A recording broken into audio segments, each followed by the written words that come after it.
Here we go. 3, 2, 1. Hello and welcome to the Gonzo Experience. I am David Gonzo Mamano with another great episode. Very excited and happy to have just an incredible, exciting, very positive guest on the show today. And his name is Stuart Lacey. Stuart, welcome to the Gonzo Experience.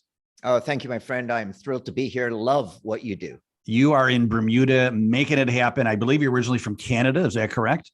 Yeah, actually born in South Africa, David. Left when I was young, ended up in Canada for quite a while. But I've been in what I consider to be the world's most amazing and beautiful country, Bermuda, for 24 years now. I love it here. You are a Bermudian, and you have not disappeared in the triangle. So I'm very happy about that. There are some stories. If we had time, I could tell you about whether it's aliens or whether it's something else going on. But I can tell you it's probably something else, not aliens. But let's try to talk about Bermuda later in the show, because I think for most Americans, we really don't know what it is. Is it like a territory of America or England? Is it? I know it's now. You tell me it's its own country. Can we go there? Do we need a passport? How far is it? Where is it? I mean, let's say that as a little. I promise we'll get to it. Let's just tell people, though, it's an hour and 45 minutes from New York. It's quicker to get here than it is to the Hamptons, and I know that for a fact. Yes, I think it's quicker to get to most places in the world than it is to the Hamptons. So yes, I agree. So we were introduced by a friend of ours, mutual friend of ours, and a woman I had on my show a few episodes ago, Rana El Kayubi. So thank you, Rana, for the introduction. She just popped in to say hello, so that was fun. I think she has the most fun name to say ever. This is kind of melodic, right? Rana El Kayubi. I feel like it's a melody, right? So no, she's amazing, impressive. If you haven't heard the podcast, I recommend you do it. Just a bundle of energy. Built this incredible AI company. It's a pleasure. I get to work with her on the side on a few initiatives. So good friend of mine and an incredible talent. Yeah, it's a few episodes ago. If you want to listen to it, everybody, in the Gonzo Experience, one of the smartest, most innovative women I have ever met, and she's very humble and very eager to help. So listen to that episode if you get the chance. Now on to the great Stuart Lacey. Stuart, you are, like we said, you're in Bermuda. You're doing a lot of great things. You have founded, I believe, around 10 companies. You've written an incredible book about how the luck mindset is very important strategy to grow your business. And I want to start off, if you don't mind, with a quote that you just read to me before we started recording from Bob Hope, because I want people to know how important luck is. Yeah. So a lot of people kind of think that kind of luck happens, or you're supposed to be at the right place at the right time. And Bob's famous quote is, I always found myself at the right place at the right time, but of course I steered myself there. And he's absolutely right. There's a lot more to it than just being somewhere and hoping that something will happen. Yeah. No, that quote went right to my heart. I love it. That's fantastic. So thank you for that. So Stuart, before we get into what you're going to teach us and the nuggets that we're going to walk away with, tell us a little bit about yourself. I know you're a fantastic entrepreneur, done some great things. You are huge in YPO, the Young Presidents Organization. So give us the overview on who is Stuart. Well, thank you. And Stuart considers himself a fortunate guy, but again, I steered myself there. But, if you were to just high level it, lived in a multitude of countries, British parenting, South African born, Canada, French Canada, McGill. I went to university. People always try and figure out my accent. For those of you asking and listening, it is not Irish. It's a blend of all of that and some Bermudian. I lived in the US for a while, but I'm a 0 to 1 startup guy. David, I love taking my passion, and I'm a bit of a chess player. I see opportunities before they happen, and I try and build something so that it arrives at the time the market needs it. I built a financial group here in Bermuda. I had fun building actually a Pan-African fintech in 21 countries in Africa. We sold that a long time ago. Started a bunch of companies, one called Trunomi, which was really exciting. Did a TED talk on that called The Future of Your Personal Data. If anyone's ever wondered if you own your data, or Google or Facebook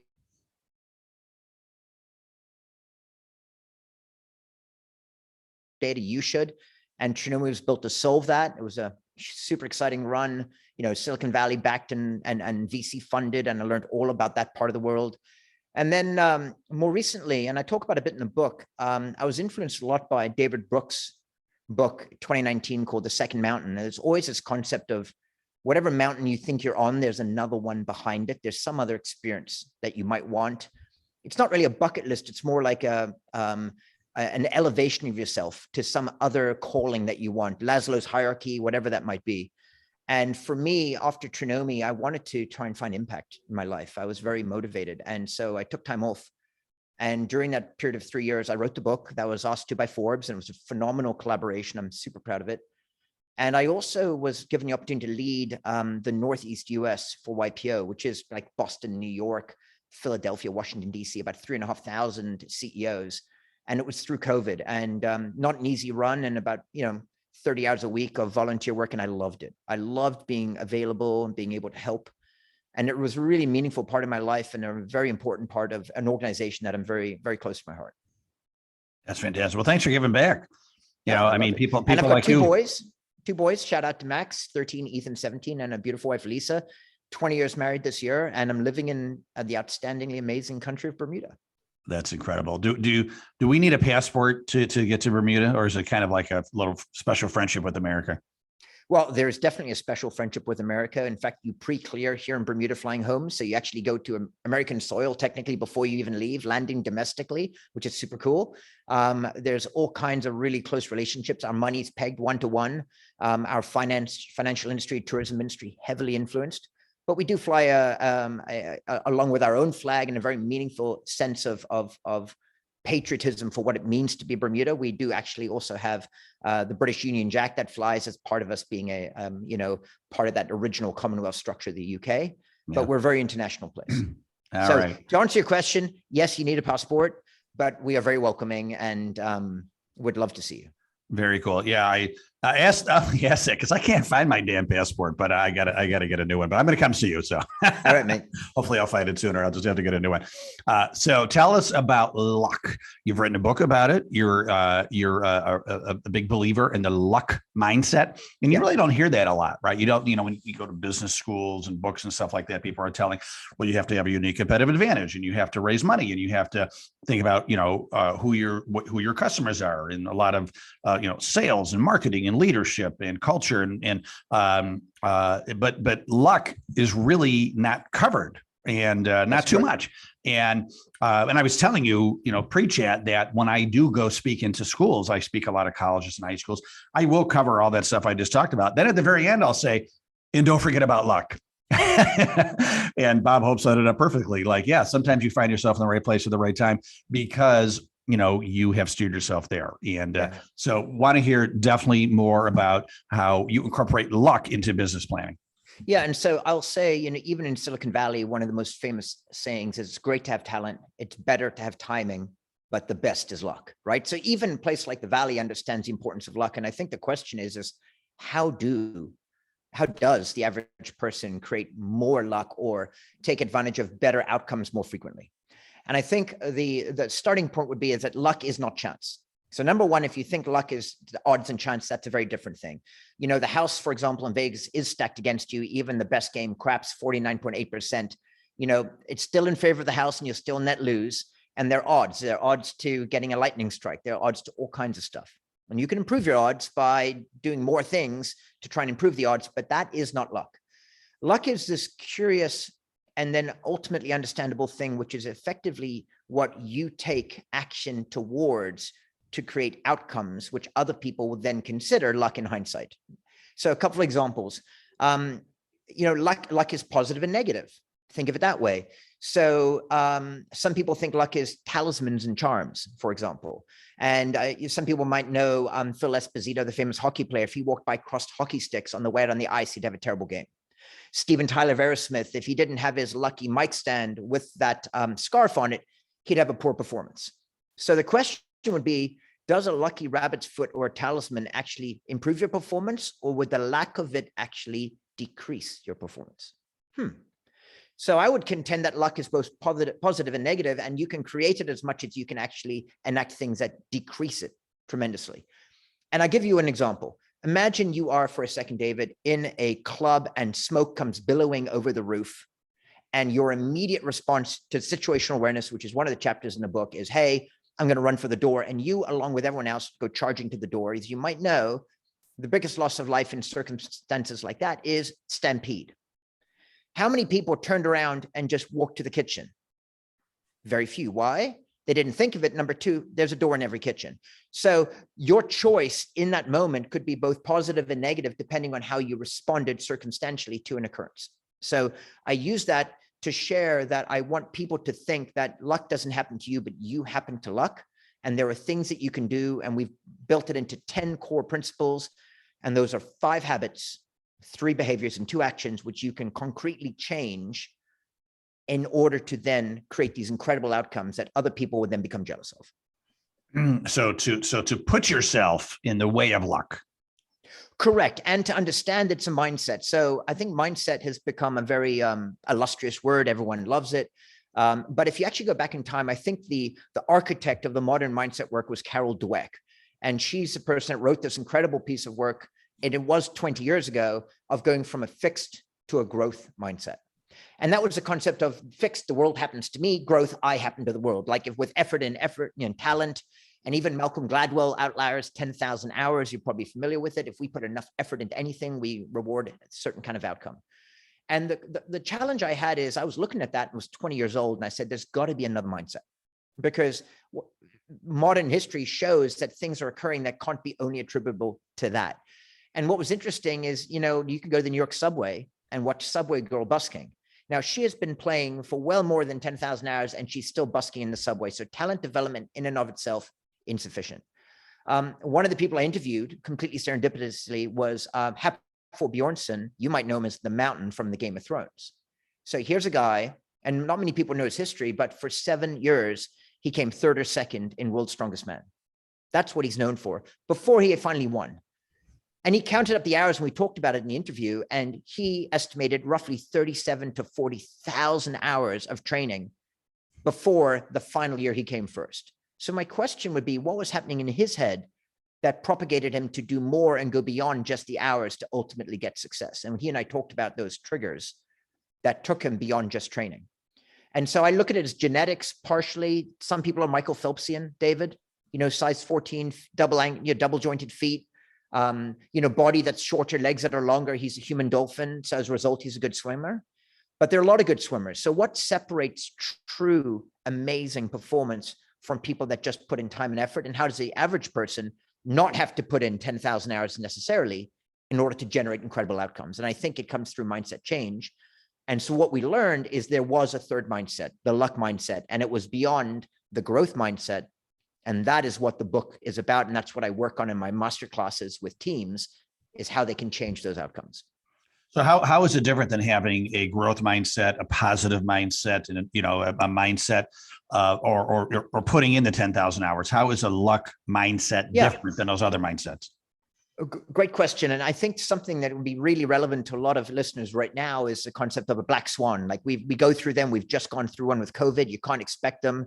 The Black Swan is actually a book written by Nassim Taleb, a gentleman I was fortunate enough to spend some time chatting to. And it's actually a trilogy.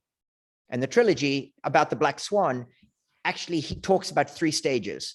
And the earliest stage of fragility is mapped actually to a fixed mindset. You're fragile, you're staying out of the way, you believe the world happens to you. When you went to a growth mindset, he then talks about going from fragile to robust. Robust is, think of it, I'm building bigger moats, bigger walls, I'm stronger, I've got a ability to withstand the pressures. So if you stop there, you've actually missed the point of even his work, which is the 3rd stage. And so you go from fragile to robust, and what you go from robust to is anti-fragile. Anti-fragile is how you actually compensate for dealing with black swans and global change, adaptability, and resiliency. And what you're doing there is being flexible, like bamboo. Ability to withstand, you're changing your behavior in order to accommodate for what might happen in the future. So if Nassim Taleb saw in his books the 3 stages and only 2 mapped, there was this hidden 3rd that was unmapped. And so I took that and I applied it to so many different principles, adaptability being one, and we identified a level 3 for everything. And that became the luck mindset. Awesome. So I don't want to give away your trade secrets, your secret sauce, but some of the things that you teach in the master class, can you give the Gonzo family some nuggets so that when they're done with this podcast, they say, Oh my God. I just walked away with some gold, some things that I can implement in my mind and my business. And maybe, oh my God, I want more Stuart. So can you give us a taste of what's going on? Well, I'd love to be, not just because you're asking, but C, I love giving it away. So if anyone can get value, whether they need to, further be curious with me or not, I'm just thrilled to be able to share. It's part of that impact culture that I have. So effectively, we identified these 10 principles. And 5 of them are habits. And what I mean by habit is you can improve upon them on any day in any direction, like going to the gym and building a muscle. Okay. And we spoke about them right now. We mentioned one, curiosity, right? So the insatiable level for curiosity for learning is one of those. And when we go beyond that, there's passion.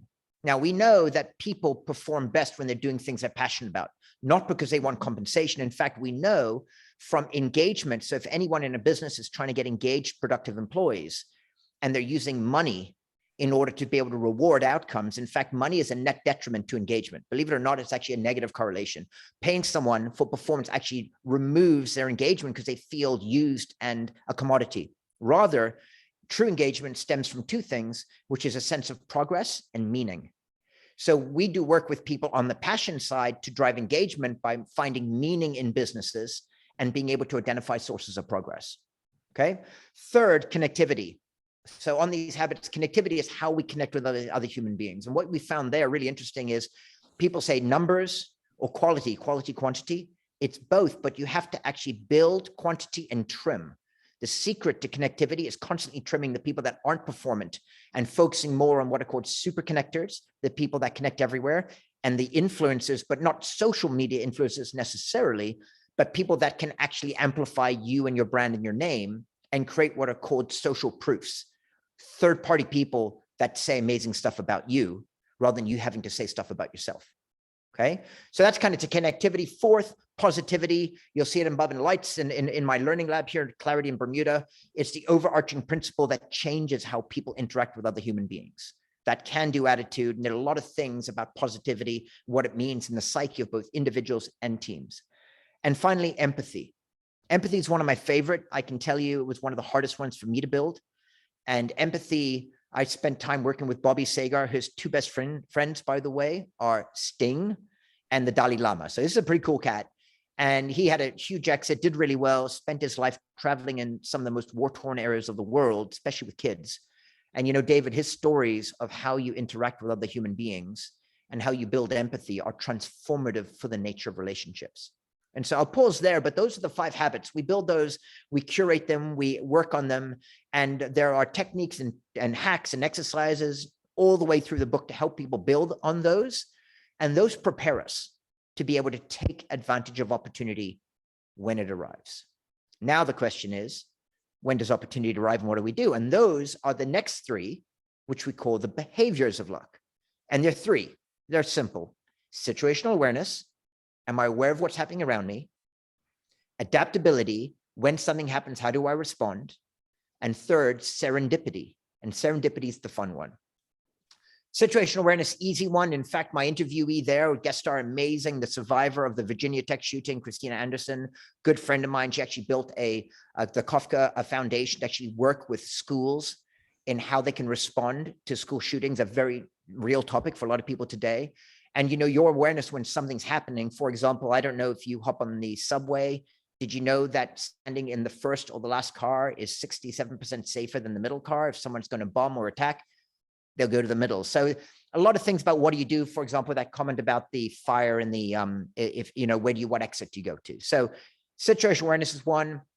Adaptability, building resilience. A key hack there is we get pot committed.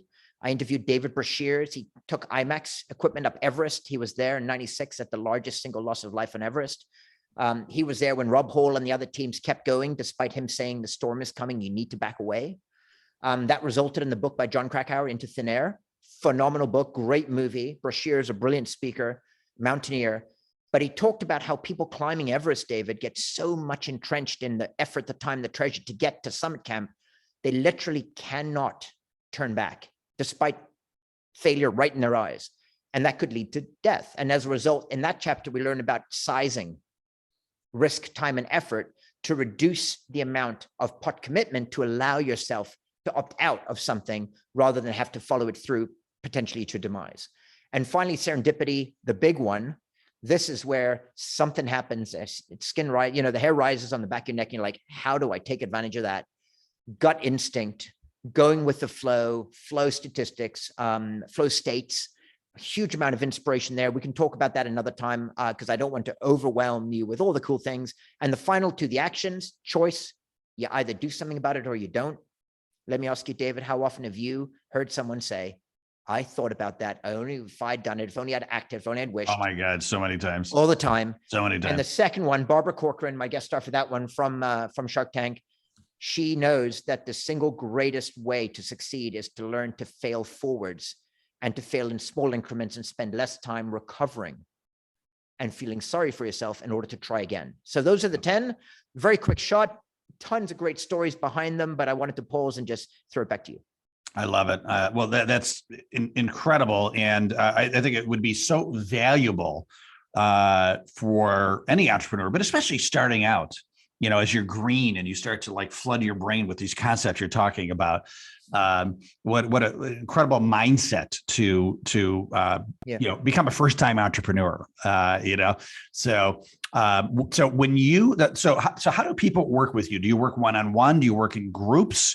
Do they come down to Bermuda? So what's it's a lovely question. So I do travel and teach a masterclass in luck and fly around, and I've been loving that. I am very interested in the data behind it. So we've actually built a really interesting online assessment tool that allows you to actually measure luck, and we believe we can measure luck over time. And I'm in a collaboration with Salim Ismail, who actually wrote the foreword of my book, and that's Open EXO and Singularity and X Prize Group. And phenomenal, because I think Salim and I believe we might be able to measure corporate luck, country luck, and this could be actually a really interesting indicator of net future growth and profitability. But for me personally, most of my engagements are through a learning lab I've built called the Bermuda Clarity Institute. It's kind of like an Aspen Institute, but for the Atlantic. It's a world-class destination training facility for East Coast people that want to come, Europeans, and for Bermuda as kind of an emblem of what it means to not just come here and experience the country, but experience world-class development training and asset resourcing at the same time. So I do work here and I travel. And I love it. I got to say, like everything I say in the book, I do daily in my life, and I am filled with appreciation and gratitude for being able to practice what I believe is the greatest gift I have, which is helping other people become the best version of themselves. So I'm thrilled with my life choice right now and what I'm doing. Oh my God, I love that. Thank you for saying that. Drop your mic. That was beautiful. I love when someone's authentic love of life is just so obvious. You made some great choices, right? There's a guy named Larry Winget. Have you heard of Larry Winget? No, I haven't. Tell me. Larry Winget, he's a great motivational speaker. 10 books, New York Times bestseller. I've taken some classes from him. He's really big in like the Southwest area. Gotcha. But he's got a great saying. Your life is your own damn fault. Yeah. And you could take that different ways, right? It's your own damn fault because of the good things that have happened or the bad things. Yeah. So Stuart, you've been very intentional about your life. Like, who moves to Bermuda and well, yeah. It creates a clarity institute. If I might, I'd love to just tell you a little bit, because I share in the beginning of my book, but the first chapter in the book is why me.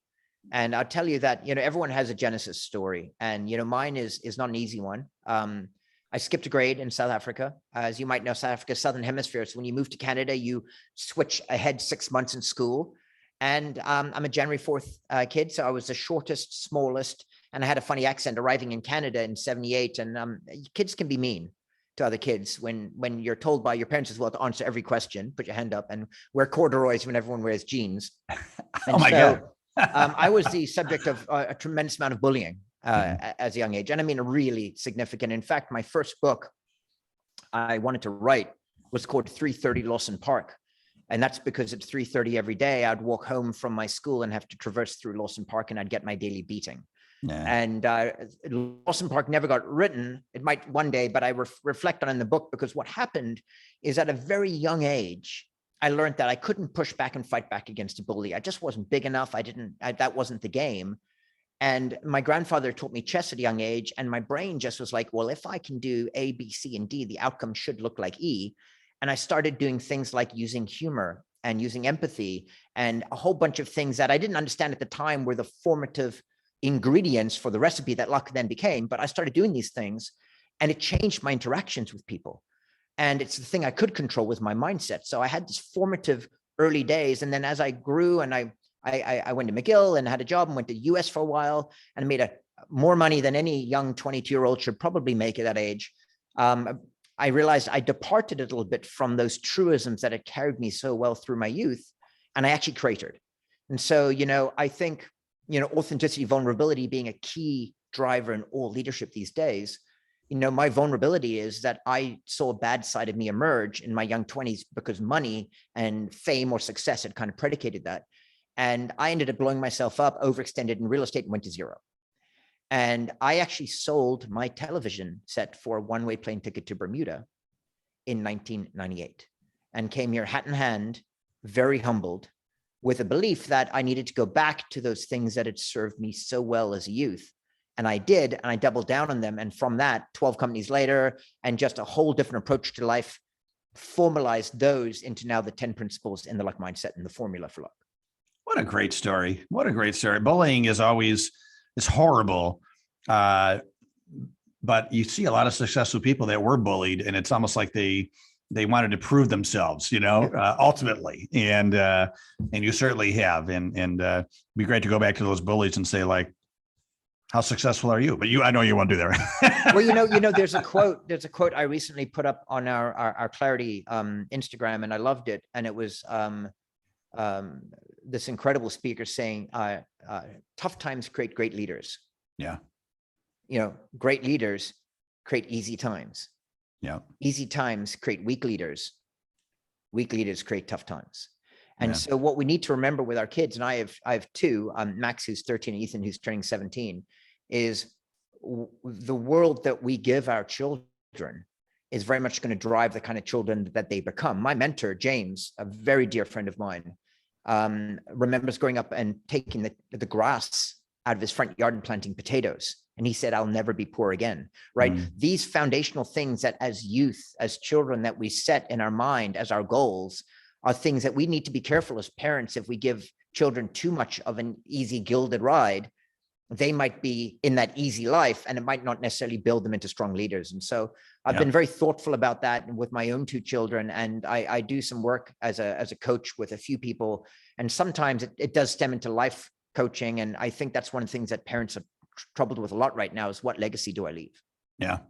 Yeah. No, I mean, you look at the best, arguably, I think he is the best president of all time in America, Abraham Lincoln, right? I mean, and talk about a tough presidency, right? Slavery, country trying to divide. But when people say who's the best president ever, they often say Abraham Lincoln, and he had the toughest time, I'd have to say. And then I ask people, I go, have you ever heard of Chester Arthur? And they're like, no. Like, yeah, he was our president in the 1880s. You know why you never heard of him? They're like, why? Because everything was fine.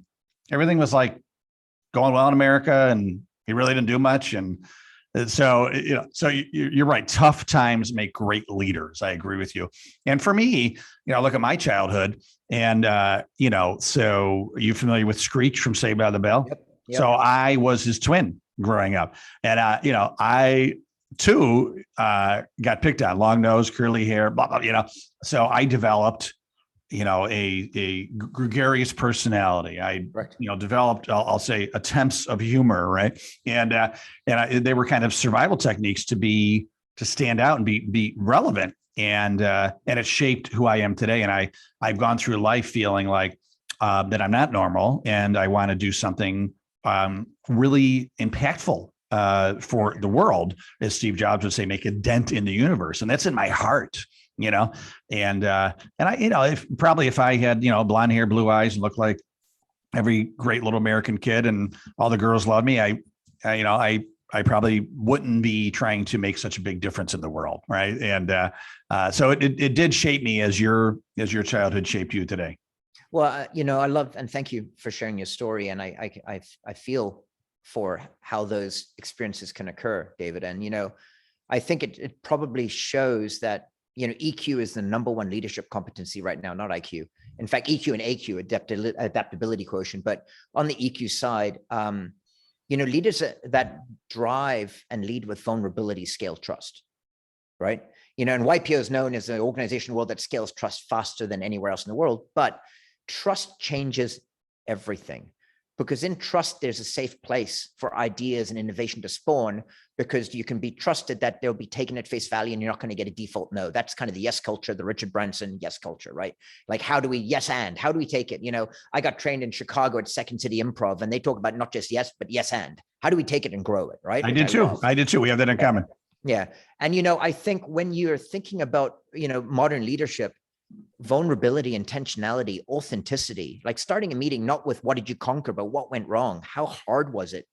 Gives agency to your team to understand that it's okay to be, to have cracks, right? In fact, there's a really interesting exercise we do here in the lab with people, which was, born through our partnership with this incredible Dietz Learning Lab in Houston and Kitsugi, where you have these Japanese, beautiful, these bowls. And what you do is you break the bowl, and then you take a super glue and you glue the pieces back together and then outline the glue cracks in gold paint. When you're done, you have the bowl again, but it's a bowl with the cracks, and the understanding that with those cracks, there's beauty and there's entirety, and that we're all imperfection, have our imperfections. And what that means is it's okay. It's okay to be imperfect, right? It's okay to fail. It's okay to try and fail. It's okay to try and fail and get back up.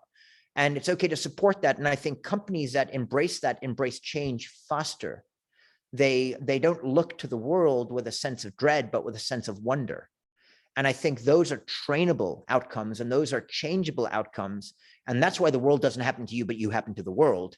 And I think therein lies modern leadership's goal, is to move towards this third mindset. And I would say it as follows is, we know that incredible movie Pay It Forwards, right? So if you understand anything about physics and energy doesn't dissipate. Like if I throw a ball somewhere, it's probably going to bounce back. But if I throw it at a 45-degree angle, it's going to go somewhere else with that energy. So I'll ask you this, David, if you expect that when every interaction, if you put something in, you're going to get something back, what does that tell you about your interaction? That you're expecting something back, you're undermining your interaction with that person by what's in it for me.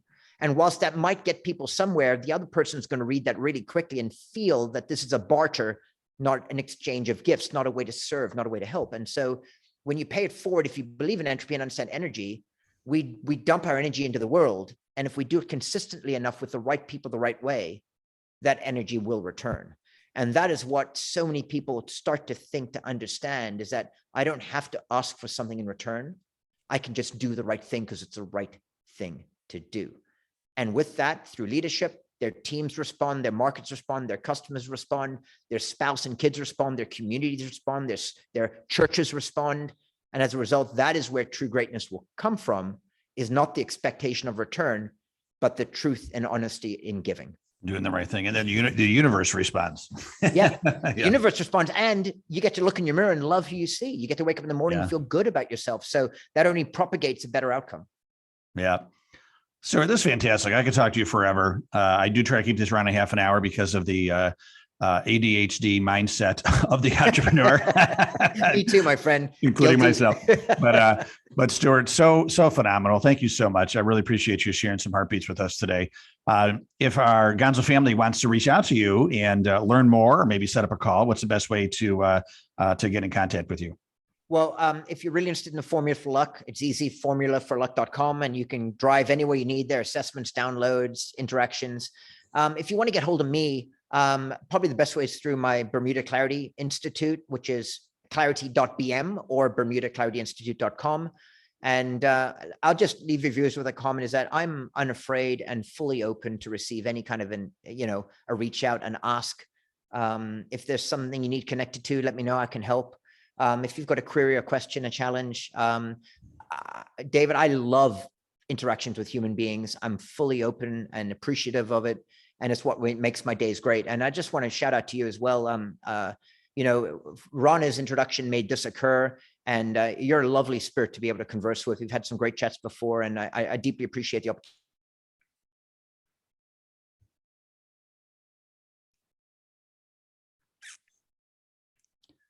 Stuart, thank you so much. Kindred spirits. Let's say we're kindred spirits. Very, very excited to call you a friend now, and you know that I'm going to be in touch with you. I'm going to visit you. I hope you don't mind. I love it. Come on over to Bermuda. We'll take care of you. Excellent. And if anybody wants a personal introduction to Stuart, throw me an email, david@davidbomano.com. Be happy to do that as well. He's such a kind soul and very, like he said, very, very open to talking to people and helping them any way they can. So Stuart, thanks again for being on the show. Really appreciate it. And I'm wishing you massive continued success, and I look forward to meeting you soon. All right. You too. Thank you, my friend. Best of luck. Yep. And thank you, Gonzo family, for listening. Appreciate you. Every Wednesday morning, we have a new episode. Make sure to subscribe and share and all that good stuff. Rate and review us, whatever you can do for us. We appreciate it. Thank you, everybody. Have a great day. Make sure to stay awesome.